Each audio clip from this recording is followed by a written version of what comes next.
Jeux Olympiques, il reste quoi? 5 villes olympiques passées au crible. Petite vidéo de brut rapide. Tu vois, il y a une hype, mais on voit pas le revers de la médaille aussi.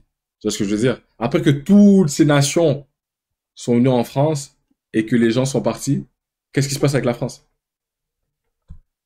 Let's go. Quel est le point commun entre cette photo, celle-ci ou celle-ci? Au Brésil, soit après la Coupe du Monde, ou je sais pas s'ils ont eu des Jeux Olympiques, mais c'est parti en couille. Construire des stades, tout ça, financement, pour ensuite... Trois sites gigantesques ont été complètement abandonnés après avoir été construits pour des Jeux Olympiques. Et vous verrez, ce ne sont pas les seuls. Complètement abandonnés entre cette photo, celle-ci ou celle-ci. Ces trois sites gigantesques ont été complètement abandonnés après avoir été construits. C'est avec ça qu'ils font... Regardez vos taxes vont où, les gars? C'est ça qu'ils font avec vos taxes. Construits pour des Jeux Olympiques. Et vous verrez, ce ne sont pas les seuls. Salut, c'est Lucas. Les JO, côté pile, ce sont des moments de joie pour des millions de personnes autour d'un événement sportif, et j'avoue que j'en fais partie. Mais côté face, et même face cachée, ça nécessite des sites sportifs géants, des milliers d'hébergements pour les spectateurs et les athlètes, ou encore un réseau massif de transport. Et construire ça de toutes pièces, ça coûte cher et ça pollue massivement. Et encore plus si ces infrastructures sont abandonnées, juste après, vous allez voir. Chaque équipe veut faire les jeux les plus durables, les plus verts, avec les plus grands succès et popularité, mais ce qui se passe dans la réalité est franchement un peu différent. Alors même que les JO prétendent être de plus en plus verts ou durables, on va voir comment ça s'est passé après pour 5 éditions récentes qui n'ont pas toutes connu le même sort. Alors que sont devenues ces méga infrastructures, quelles conséquences ça peut avoir sur la nature et les habitants, je vous explique. Let's go. Concentrao. Les 5 villes... Tu bats la boxeuse Iman Khelif ou pas? Ça dépend, elle mesure combien. Mais, si c'est réellement une femme, je préfère mes chances que ses chances de victoire. C'est tout ce que j'ai à dire. Allez, c'est tout ce que j'ai à dire.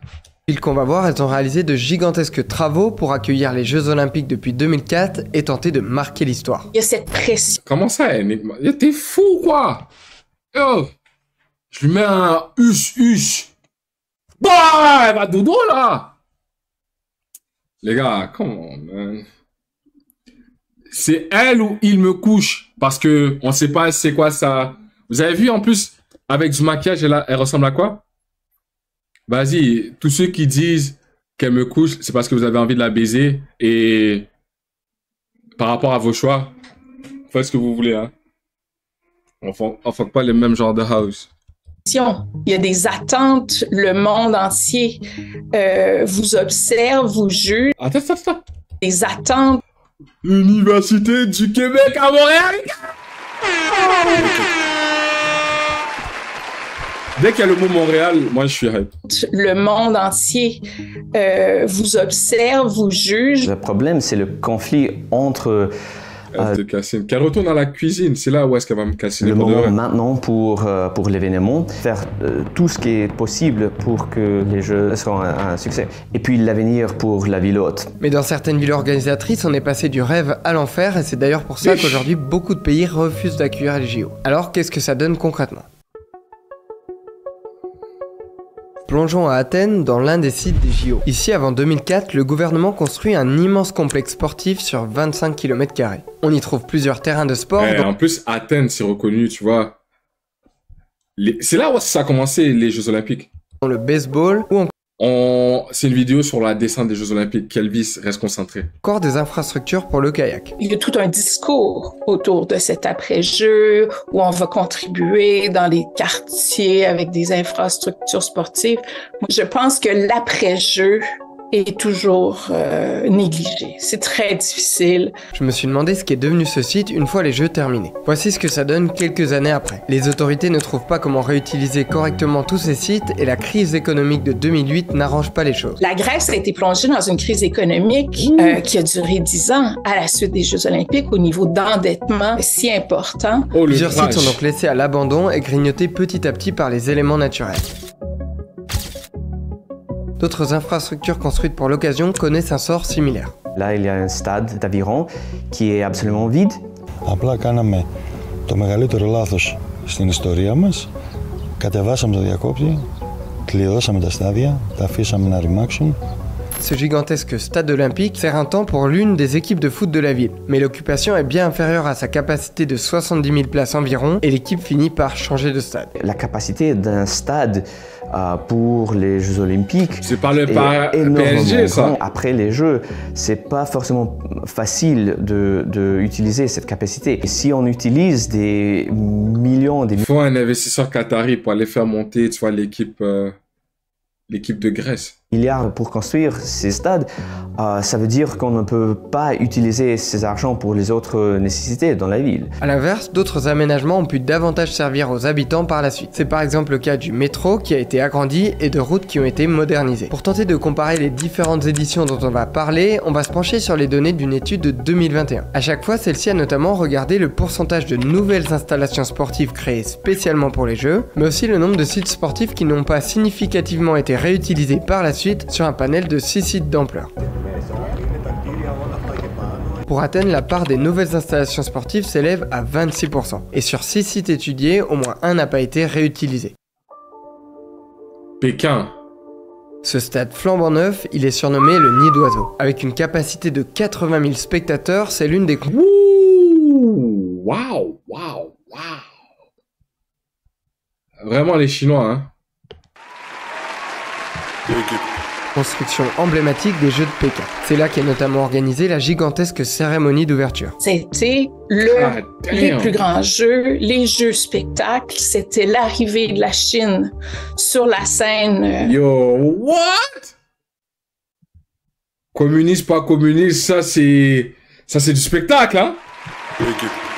International et tout ça passe par ces grands investissements, ces méga projets plus grands que nature. Juste en face, on trouve le cube d'eau, autre symbole de ces jeux où ont lieu les épreuves de natation. Avant 2008, pour accueillir la compétition et moderniser la ville, les autorités lancent d'immenses travaux. Environ 36 milliards d'euros sont dépensés, des quartiers entiers sont détruits, environ 300 000 personnes sont expulsées. Je sais pas si j'ai déjà fait ce rant. Mais les Chinois, les Indiens sont en train d'envahir le monde. Et on n'est même pas prêt. On n'est même pas prêt. Ils sont à gauche, à droite. Amazon, à chaque fois que je me fais livrer, sans faire de préjugés, c'est tout le temps un Indien. Couleur un peu brune, cheveux lisses. Je me demande, qu'est-ce qui se passe?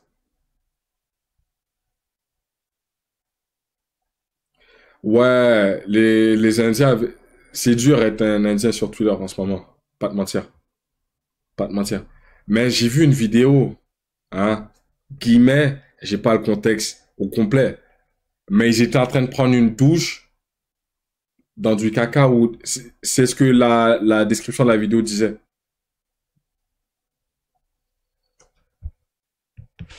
Et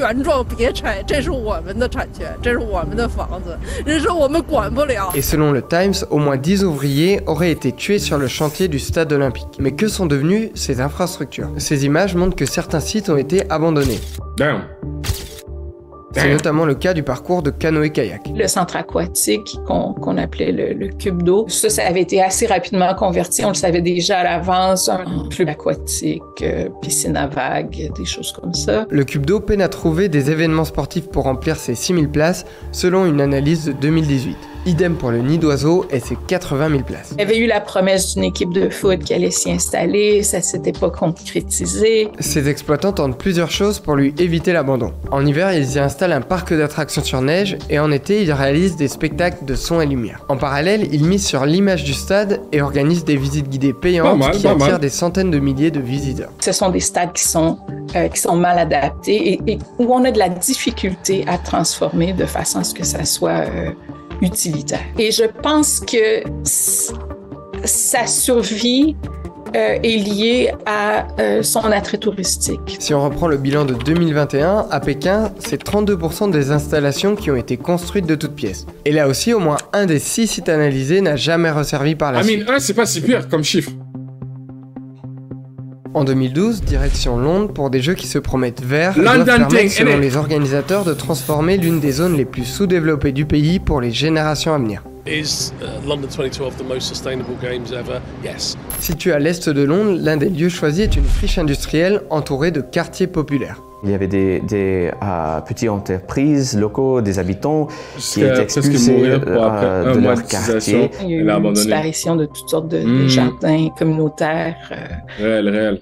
qui étaient très chers à la population. Ici est bâti le gigantesque parc olympique de la Reine Elisabeth. J'ai lu le commentaire de Youm. What the fuck?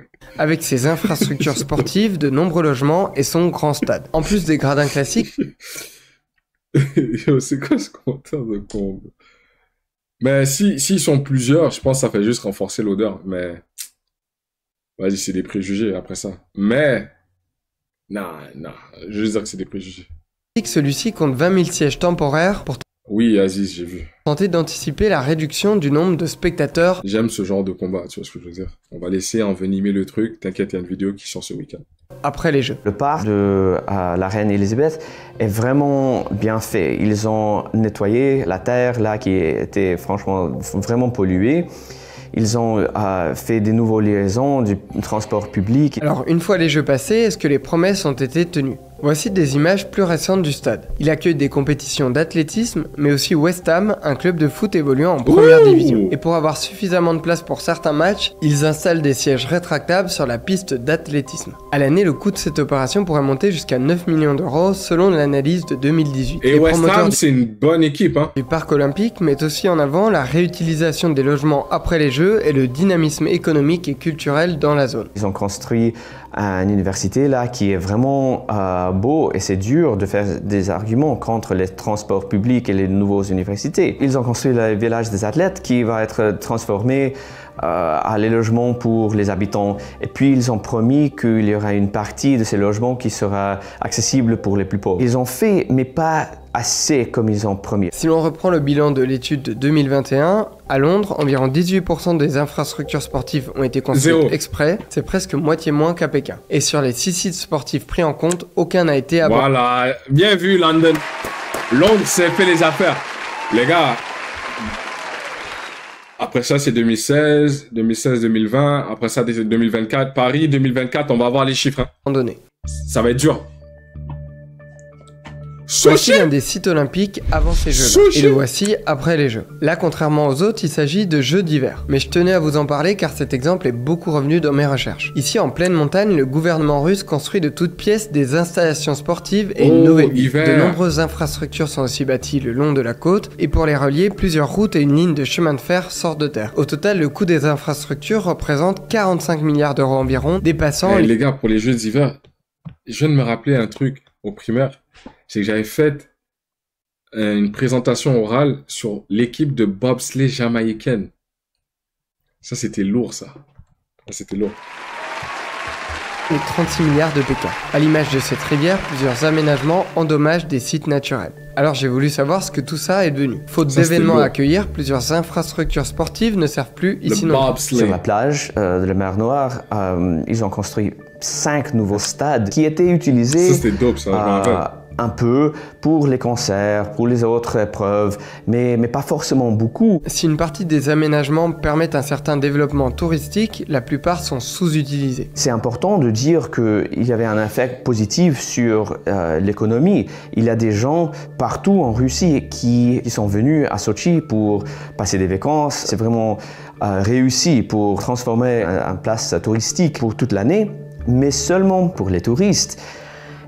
Pour les locaux, c'est une histoire plutôt différente. La ligne de train est loin de fonctionner à pleine capacité. Il y avait des trains qui étaient... Mais ça doit être fou quand même. Tu dois accueillir toute la planète entière pour un été ou un hiver. Puis après ça, tout le monde rebouge chez eux.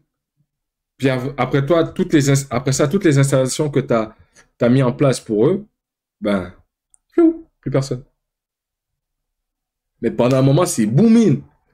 Mais direct que c'est monté, ça va redescendre fort. Plein au moment des Jeux, mais après ça, 2 fois, 6 fois par jour maximum, il ne marche pas comme promis. Moins d'1 an après les JO, plusieurs hôtels cessent complètement leurs activités faute de clients. Toutes ces infrastructures abandonnées dont on parle depuis le début de la vidéo, ça représente un gaspillage d'argent, mais aussi un important gaspillage environnemental. L'industrie de la construction, c'est un des plus grands pollueurs. On construit Un stade nouveau, c'est moins durable qu'un stade, par exemple, déjà existant ou les stades temporaires. En effet, toutes ces constructions nécessitent beaucoup d'énergie, de matières premières, émettent beaucoup de CO2, voire entraînent des destructions de sites naturels pour ne servir finalement que quelques mois ou quelques semaines. Dans un contexte où on galère à enrayer la crise climatique et la crise de la biodiversité et on galère à produire de l'énergie, c'est pas ouf. Quel est le bilan de Sotchi? Selon le bilan de 2021, 100% des aménagements sportifs sont sortis de terre exprès pour les Jeux, c'est le pire des cas que j'ai étudié, et au moins 2 sites majeurs ne sont plus utilisés. Rio de Janeiro! Yo, les gars,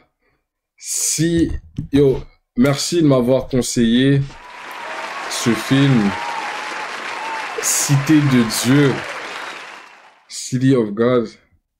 Yo, c'est un des meilleurs films que j'ai jamais regardé. C'est un des meilleurs films ever. Yo, ce film, comment il décrit la vie à Rio, franchement, waouh. C'était incroyable. C'était incroyable. Pour de vrai, yo, j'étais dedans, fuck Lil tous les jours, de un. Mais en plus, j'ai compris les références. Bouscapé, mais franchement, waouh. Allez regarder, si c'est pas, si vous avez pas vu La Cité de Dieu, allez. Le vidéographe. Le début, c'est un début de malade. Pour ceux qui ont la référence. Le petit là, c'est à la ref. C'est tout ce que je dis. Je vais pas spoil, mais si t'as la ref, tu comprends. Le début, c'est malade, bro.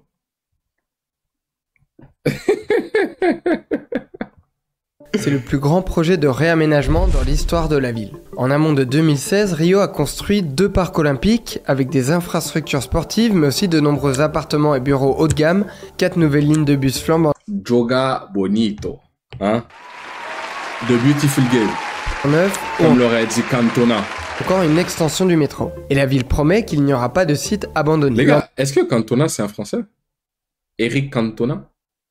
Je pense que j'ai déjà vu parler français. L'emblématique stade Maracanã est rénové pour 456 millions d'euros environ pour accueillir la Coupe du Monde de 2014 et les JO. Pour mener à bien cette transformation de la ville, plusieurs favelas sont rasées et 77 000 personnes sont expulsées de manière permanente. Les habitants souffrent plus ou moins quand on héberge les Jeux.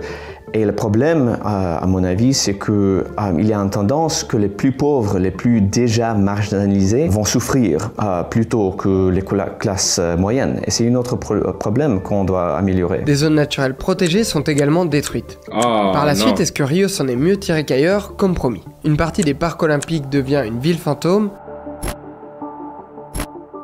Et plusieurs autres infrastructures sportives, comme celle du cyclisme sur piste, du tennis ou encore du canoë-kayak, n'arrivent pas à trouver assez de pratiquants. Lorsqu'on construit un parcours de kayak en bordure de la ville dans un territoire hyper sec, il n'y a aucun futur pour ces installations-là. Il n'y a personne qui fait du kayak dans ces régions. Il y a énormément de gaspillage pour une utilisation à très, très court terme. Quant au stade Maracanã, voici ce qu'il est devenu. Terrain abîmé, portes et murs cassés, sièges arrachés. La ville n'a pas assez d'argent pour financer son entretien et payer l'électricité. O que foi prometido de benefício social não foi cumprido. Como tu vais? Muitas obras por acabar, inacabadas, sabe Deus se realmente serão concretizadas. On a fait un super système de bus rapides, même de tramway. Ces systèmes de transport en commun sont au service de l'événement. Donc, doivent acheminer les gens de l'aéroport vers les, soit le centre-ville pour le logement ou vers les sites de compétition. Mais la ville, les besoins de la population au long terme ne sont pas alignés avec ces infrastructures. Au final, ici comme à Athènes, 26% des installations sportives ont été construites exprès. Et ce sont 4 sites sportifs qui ne sont plus significativement utilisés. C'est encore plus qu'à Sotchi. Des jeux plus durables. Alors quels sont les jeux les plus durables au final? L'étude de 2021 a classé les différentes villes en regardant d'une part ce dont on a parlé, c'est-à-dire les constructions de nouvelles infrastructures. Montréal, top 5, facile. Et leur utilisation après les Jeux. Vas-y, dis-le. Mais en prenant aussi en compte 7 autres critères, comme les expulsions permanentes de population, les dépassements des coûts ou le nombre de spectateurs ayant fait le déplacement. Le nombre de visiteurs et de spectateurs, c'est un autre indicateur très important pour l'impact écologique parce que c'est ça qui va définir le nombre de déplacements polluants pour venir au JO ou encore la taille des infrastructures qu'il va falloir construire pour les accueillir. Voici ce que conclut l'étude de 2021 parmi les exemples qu'on a vus ensemble et malgré certains discours. Salt Lake City, Albertville, Barcelona, Atlanta, Sydney, Torino, Pyongyang, Vancouver, Beijing, Lillehammer, Naga. Il n'y a pas Montréal? Fake news. Aucun ne peut être considéré comme durable. Selon le classement, le moins pire était Pékin, suivi d'Athènes et de Londres, et enfin Rio et Sochi qui étaient les moins durables. À le niveau des discours, on parle de plus en plus de durabilité, mais Peut-être, mais le stade olympique, il est très utilisé en ce moment. Beaucoup, régulièrement en plus. Malgré tout, il y a toujours trop de problèmes, trop de défis, même trop de dégâts. Bien sûr, on peut faire des arguments contre notre modèle, on peut construire un autre modèle, mais au moins avec notre données qui sont publiques, on peut vérifier. Au point de vue écologique, il y a des choses, ce sont des non-sens et aujourd'hui, on ne devrait pas. C'est pas un rasoir, c'est une sorte de tente. Yo, respectez le stade olympique de Montréal, hein. C'est figure emblématique de la ville. Watch out. Il y a des gens qui peuvent se prendre des bannes. Olympique de Montréal. De Montréal. Hein? Comment les gars? Le plus beau stade du monde ou pas? Mieux que le Parc des Princes.